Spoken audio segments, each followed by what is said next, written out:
او دی به وایي چې بس اوسني بچي خو ډېر نافرمانه دي او زمونږ وخت کې خو داسې وو. خبر به نه چې ټوله ګناه مونږ کې ده.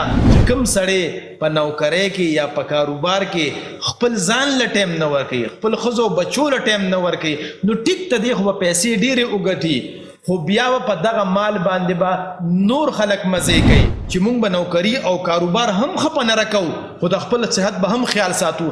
نن سهار ما کور کې ورزش کړی دی، پس د هغې نه زه یونیورسټۍ ته راغلی یم. د خدای دپاره پښتنو سانونه وپېژنئ، ستاسو دپاره خو به ځان له پیغمبر نه راځي. ډاکټر صاحب زما سوال دا دی چې څوک چې په نوکرۍ کې یا په کاروبار کې دومره مصروفه وي چې نه د خپل صحت خیال ساتي او نه ښځه بچو له ټایم ورکوي، نو تاسو د هغوی باره کې څه وایئ؟ محمد ګل منصور صاحب وایي خپل بچي به ورته داسې د پردي په شانتې ګوري. څوک چې مونږ غوندې ملګرو عارضي کور ته راځي، ارماني کور کې اوسېږي، ارماني کور ته راځي. زما خوږه وروره یو لطیفه مشهوره ده، یو سړي نه چا تپوس وکړو چې بچي دې څومره دی، نو هغه ورته وایي یو دومره دی، بل دومره دی او بل دومره دی. دا سړی پریشانه شو چې خلک خدای چې یو دومره دی بل دومره دی بل دومره دی، دا ته خو داسې ولې کوې؟ هغه وایي وروره زه په شپه د کور نه وځم او په شپه کور ته راځم، نو چې د سارې ځمه نو اوم دی اوده وي نو یو دومره پروت وي او بل دومره وي او بل دومره وي، او چې راشم نو اوم اوده پراته وي نو یو دومره وي او بل دومره وي او بل دومره وي. نو تاسو ما ته ووایئ چې کوم سړی په نوکرۍ کې یا په کاروبار کې خپل ځان له ټایم نه ورکوي، خپل ښځو بچو له ټایم نه ورکوي، نو ټیک ته دی خو به پیسې ډېرې وګټي، خو بیا به په دغه مال باندې به نور خلک مزې کوي. لکه د مثال په توګه باندې بیا چې کله دلته شوګر وشي نو بچو ته به وایي چې ماله د مټۍ نه چې کوم داسې یو پیکه غوندې ګلاب جامن ځان سره راوړی.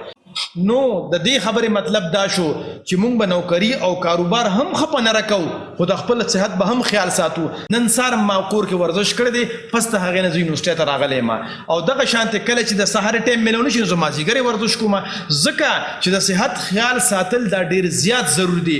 تاسو به بیا نوکري او کاروبار هم په ښه انداز سره کولی شئ، او چې د خپل ښځې او بچو د تربیت لپاره به تاسو بیا هغې له هم ډېر ښه ټایم ورکولی شئ. او چې کوم سړی د کاروبار یا د نوکرۍ د وجې نه ښځې او بچو له ټایم نه ورکوي، نو بیا به یې هغې سره تعلق کمزوري شي، او دی چې کله بیا زوړ شي او بچي یې ځوانان شي نو بیا به هغوی د خیال نه ساتي، او دی به وایي چې بس اوسني بچي خو ډېر نافرمانه دي او زمونږ وخت کې خو داسې وو. خبر به نه چې ټوله ګناه مونږ کې ده. مونږ په ځوانۍ کې هغې له ټایم نه دی ورکړی، د هغې د تربیت لپاره نه مونږ ښځې له یا بچو له هم ټایم نه دی ورکړی. په زوړوالي کې خو بیا لامخاله هغې مونږ له ټایم نه راکوي. نو اوس وخت چې نن مونږ په خپل ځان باندې رحم وکړو، د خپل ځان د خپل صحت هم خیال ساتو، او د خپل ښځې بچو او د رشته دارو د تربیت لپاره هغوی له هم ټایم ورکړو، نو انشاءالله العظیم چې بیا په زوړوالي کې مونږ ته پریشانی نه وي. ډېره مهرباني ډاکټر صاحب. خوشحاله اوسئ، خدا نه باد اوسئ. د خدای دپاره پښتنو سانونه وپېژنئ، ستاسو دپاره خو به ځان له پیغمبر نه راځي.